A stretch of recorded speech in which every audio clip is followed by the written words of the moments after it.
that this massive company, which really has been the bedrock of Swindon, is closed. It's closed now, and there's really been no media reports on it at all. My head has just exploded.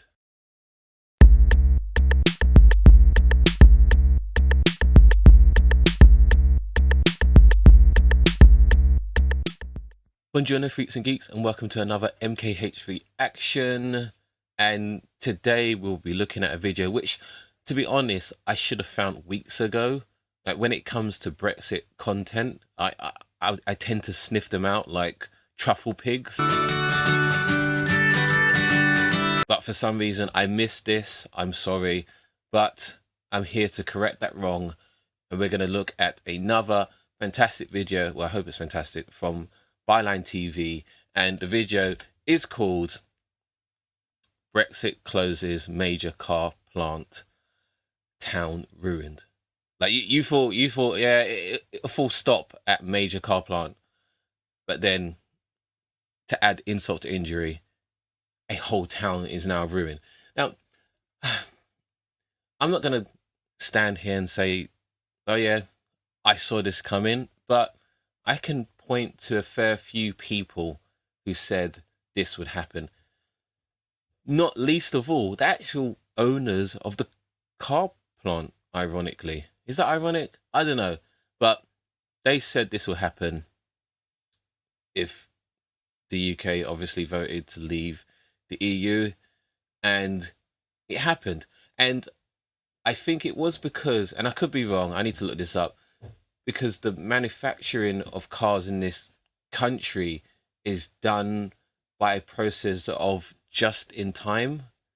I think it's called just-in-time manufacturing production. I don't know, I need to look that up.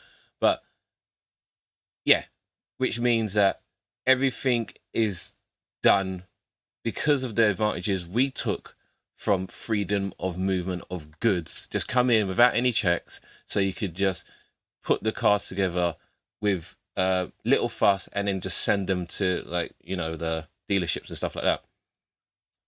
And sure enough, when you start putting up barriers to that, just in time no longer exists, which means that there is going to be a delay in the supply chain, equaling that you're going to lose money. And what are you going to do to tackle that? You're going to close up shop here, move your car plant to the EU, continental Europe, or you could even go to Ireland, actually, Republic of Ireland, if you really wanted to. And then just after you've manufactured it, put all the bits together, you just send them on a truck to the UK if it's a big enough market for you.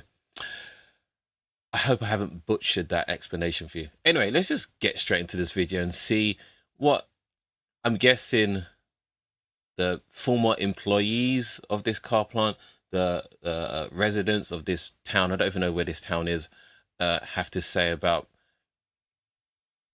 not only Brexit, but whether they voted for this as well. Let's start the video now.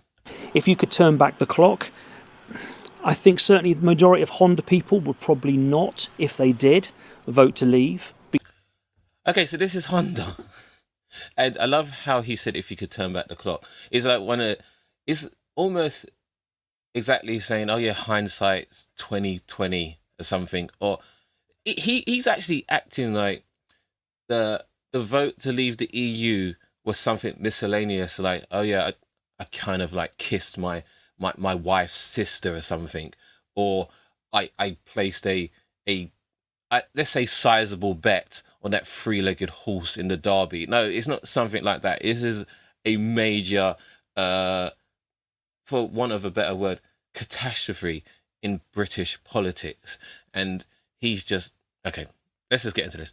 Because they would see it as basically damaging their future. No coverage of what's going on in Swindon, and the closure of a massive, iconic car plant and thousands of jobs lost.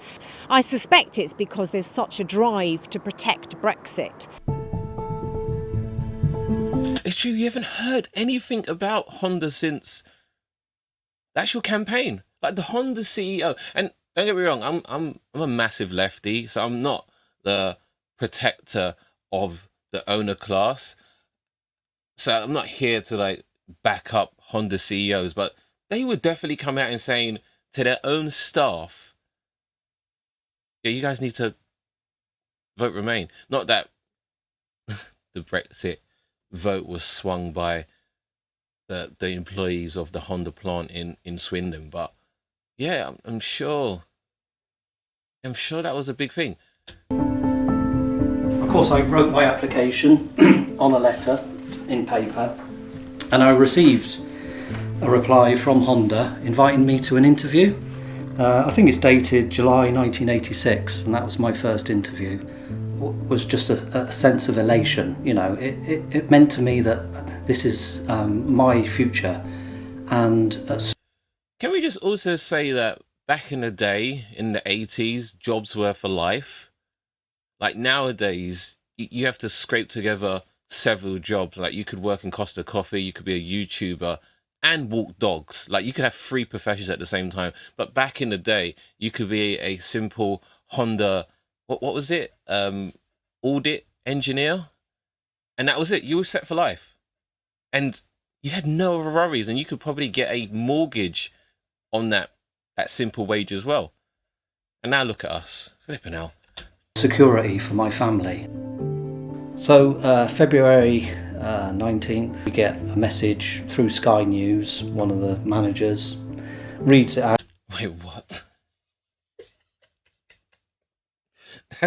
That's not funny, but why is Sky News breaking the fact that you're losing jobs? Like, what is it, 3,500 jobs before your CEO even sends an email? Like, your CEO could have sent an email to announce this, but no, Sky News had the drop on you guys. That's nuts. I don't remember seeing that, obviously, because I don't work in Honda. I never worked in Honda, but wow, it's not funny though. Out and says, "Oh, looks like the announcement's made that Honda's closing." We just laughed it off, to be honest, and thought nothing of it. Fake news. Like, he's not going to say it, but obviously, when you see something so bold in the news cycle, and you haven't seen any evidence of it yourself, you're going to just pass it off as fake news. But then again, where does Sky?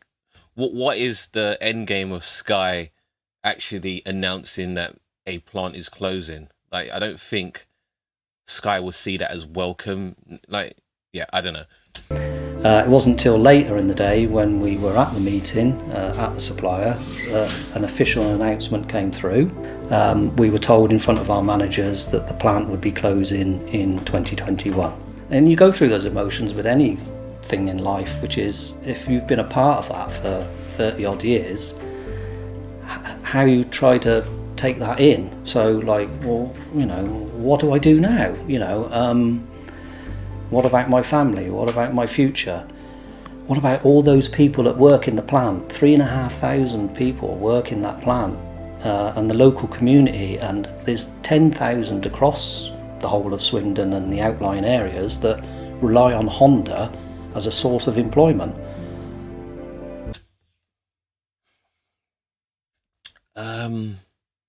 But this is what was said. Like, I don't understand. Like, even like, let's say in this imaginary parallel universe, let's just say Brexit only ruined that one Honda plant. Let's just say, for example, that Honda plant was the only job losses we saw as a result of Brexit. Even that would be too much. But no, that's just the tip of the very, very large iceberg. And why, like, we've got the Prime Minister elected on a campaign that said get Brexit done, and now, for all intents and purposes, Brexit is done for the government. Like, yeah, Brexit's in the rearview mirror, and you have like flipping reporters at the BBC actually echoing this, and like, no, it's not in the rearview mirror for these people. Is it? These people, like he said, 10,000 people rely on this one plant. Jeez. Swindon has always been associated, or in living memory, with Honda. It's been the main employer here, and everything has fed off that. Also, like, if Honda, a Japanese company, is the main like source of employment in Swindon, that also indicates that our economical model in the UK is broken. Like, who are these people voting Tory? Because Tories are saying, yeah, we can bring you work, and no, it's a Japanese car company that's bringing you work. Like, what? Trickle down economics, though, isn't it, guys? In terms of restaurants, hotels, and other supply chains that go into it. So Honda closing is so bad for Swindon and for the people of Swindon, and incredibly sad, because none of us know really what's going to replace it.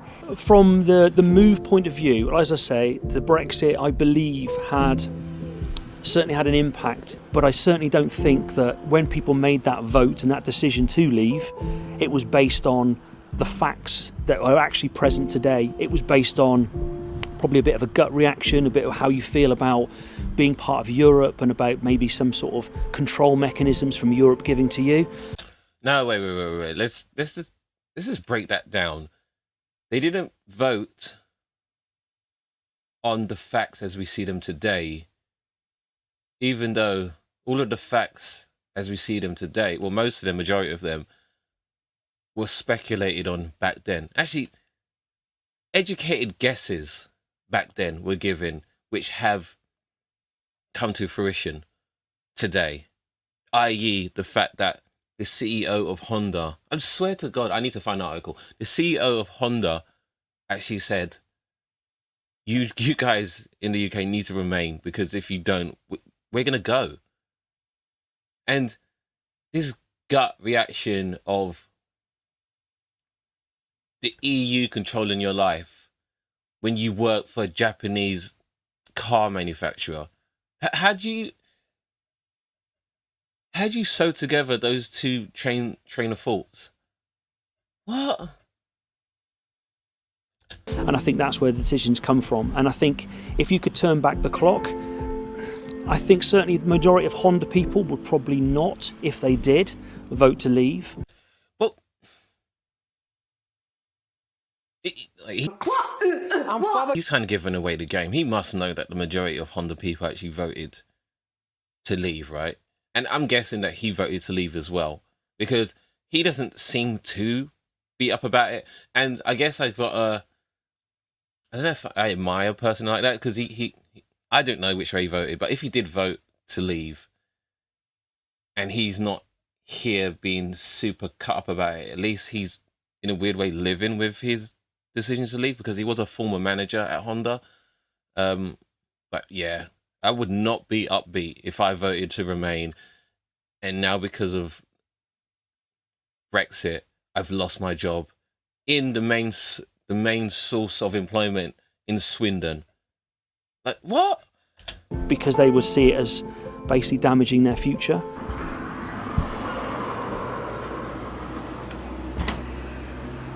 So when I started to work there in 2016, I was only on a rolling 1-year contract. So every year they were renewing my contract, and on the end of the third year, just 3 months before my contract expired, they've announced they are going to close the factory and the business in UK, and that's it. I've met a lot of Romanian people, to say like that. Some of them, they said that they don't have what to do here left, and they are moving back to Romania. So again, we're seeing work fit, I don't know, EU migrants leaving now. Like, there's stats to show that this demographic of EU migrants that have come to work in the UK put in a lot more than they take out, because they have working age. So they come here, work, they don't really use the NHS, they pay into the tax system, and then if they do leave, they leave in retirement. So they're not even a drain on the actual NHS once they're elderly. So we've seen a nice gentleman there who, for, I don't know, I guess his fellow Honda, and I'm just speculating here, like his fellow Honda employees didn't want any more of him coming over, taking their jobs, and now none of them have jobs for him to take. Like, I'm confused, man. I am confused. I feel sorry for that guy, because now, what's he gonna do? If I was him, and it looked like he had a family with children, and he was I think he worked in operations. He's gonna have to, like, definitely not stay in Swindon. You'd have to bounce, man. And this is like, and this is the thing about Brexit. It didn't just only affect I don't know, UK nationals. It affected absolutely, like, the ripple effects of it. And if you don't care about a person simply because they were born and they're a national of another country, then You disgust me, you are filth. I don't care. Like, I'm not gonna hold my tongue about that, but because, yeah, what? When we voted Brexit, and the Japanese government wrote to us, the people of Great Britain, and said, if you do this Brexit, then, you know, we're going to take our money out from the car plants here. Jesus Christ. The Japanese government, not even like the CEO of Honda. I thought it was the CEO of Honda. I was thinking that the one time that workers in Honda, well, the one time that workers stand up to their bosses results in them losing their jobs. But no, they weren't standing up to their bosses. They were standing up to the government of Japan. And I guess no one likes to be told what to do by the government of another country. But when they put it as plain as simple as, if you leave the EU, there's no reason for us to be here anymore. The reason we're in your country in the first place is because of your access to the EU. Also, I think, I don't know, maybe there's some more relaxed operational, what's the phrase? Operational methods in the UK. I don't know. Well, they just like the UK. But yeah, now they're going to take. It's incredible that it's been so underreported that this massive company, which really has been the bedrock of Swindon, is closed. It's closed now, and there's really been no media reports on it at all. My head has just exploded. You're trying to tell me the government of Japan has put much more money into Swindon than any government of the UK has in the last 30 years. So this is Labour and Conservative governments. Plus you had that weird hybrid government of Tories and Liberal Democrats. The sooner we forget about that, the better. Oh, yes. But the Japanese government's done more for the people of Swindon. Like, let's just, like, remove... Let's not even talk about the EU right now. Like, the EU has nothing to do with it. But the Japanese government has put in... You can't write this. Well, you can, because... Well, you can't because no one's writing about it. But, yeah, you know what I mean. So right now, the narrative, the focus has been on Nissan up in Sunderland, and what an amazing... Thanks to Brexit. Wait, what? Campaigners hail Nissan Sunderland major boost. Brexit success it is. I mean, I don't understand why it is a success in that we're having to bail them out. And when we had to bail out Northern Rock, everyone was concerned about it. The fact that we're actually having to... But when we bailed out Northern Rock, it was a Labour government that bailed them out. And we all know that the majority of the press in this country is right-wing, and they're never going to support anything that And under Gordon Brown, we were more left-wing than we were ever under Tony Blair. So, yeah, they're not going to support left-wing politics. But obviously, when a Tory government bails out... Imagine you pay someone to stay in your country. How does that even make sense? Nissan, please stay. We'll pay you. Then why don't Nissan just go and the government just set up their own car plant there. Like you're doing the exact same thing. You're just doing extra steps. Subsidise them is extraordinary. And then we've got no coverage of what's going on in Swindon and the closure of a massive iconic car plant and thousands of jobs lost, and other businesses also, even just local pubs and restaurants, will really feel the pain of that business closing. And yet there's no media coverage. And why not? Why is that not being focused on? I suspect it's... Yeah, because obviously we have to cover the fact that, I know, Boris Johnson's having his second child in 2.5 years with a woman who he is married to, but is only like 2 or 3 years older than his oldest daughter. And the fact that he got COVID, remember like when Boris Johnson got COVID? Remember that was like a massive highlight in his premiership. And what else are we talking about nowadays? Oh yeah, what's her name? Priti Patel standing outside of a house while migrants are being detained by immigration police. Like, we need to focus on that, not the fact that a whole town is in ruins because the Japanese government said, yeah, we're not going to put any more money into this. What? The Japanese government has put in more money into Swindon than the UK government has ever even attempted to do. That's a lot to think about, man. That's gonna live in my head rent free for a very long time. Because there's such a drive to protect Brexit. Brexit is more important than Britain. Brexit. I like how she says Brexit. It seems to me, despite the fact that there appear to be no upshots of Brexit whatsoever. I've been hunting high and low, and I haven't found one.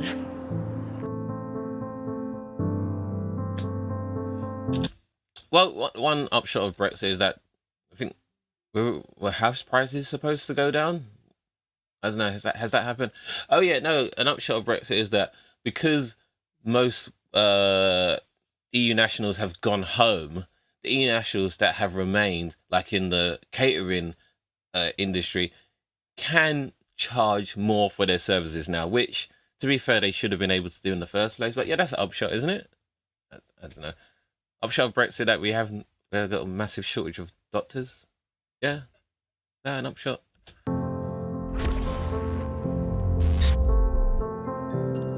Okay, so that was the video. What did you think of that? I keep forgetting to say like, subscribe, and well, now I'm gonna definitely say comment down below.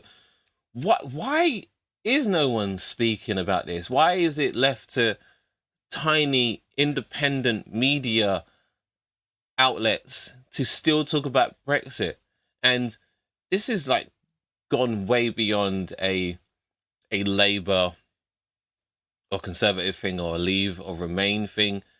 This is insane. I didn't realize this was going on, and I've just seen in my algorithm that there's a lot more videos just examining the wreckage of Brexit, which I'm gonna react to in the future. But yeah, guys, this is what is happening. Why? What are we even focusing on at the moment? I don't know. Well, definitely not Brexit, and it's really fascinating that the only way we get Brexit being spoken about in mainstream, I don't even like using that term, but mainstream media like the BBC, is when a very precocious member of the public shoehorns it in. We import from Greece and Turkey, the bass and the bream. The price of a container pre-Brexit, because it's nothing to do with Brexit, pre-Brexit was £3,000 just over for one container. The same container containing the same goods cost £14,000 now. Massive jump. Of course, there's inflation. And as you saw, she was being very facetious and said, yeah, that's inflation though. But we can never speak about Brexit. And it's true, the BBC are not speaking about Brexit. And I know in the last video when I reacted to my Byline TV, people are saying this is a left wing. No, even if it is a left wing media organisation, they're the only ones that care about people losing their livelihoods. Even if those same people voted to leave, they are still people, still citizens of this country, and they need to be cared about. And obviously, even if they did vote to leave, it's going to take a lot for them to come out and say, yeah, I made a mistake, because people still have pride. But you cannot deny that the Japanese government were people of their word and said, okay, you left, we're bouncing with our money as well. I don't know, guys. Yeah, please.